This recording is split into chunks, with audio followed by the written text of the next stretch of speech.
polling your Facebook friends on your Facebook page.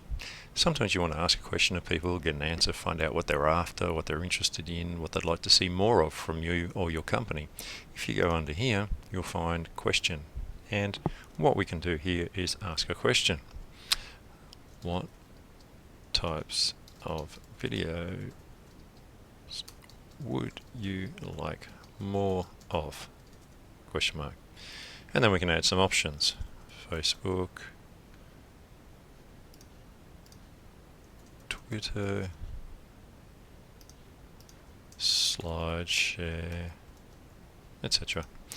And we can also allow anyone to add options. So, for example, if the question's up there and someone wants to learn about PayPal, they can add PayPal to the list themselves and tick it.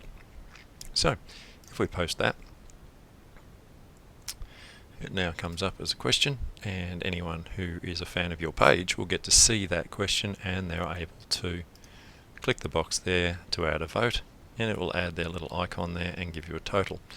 And you can add as many of these as you like, and it's a great way to get feedback about the sort of information people are interested in learning more about or seeing from you.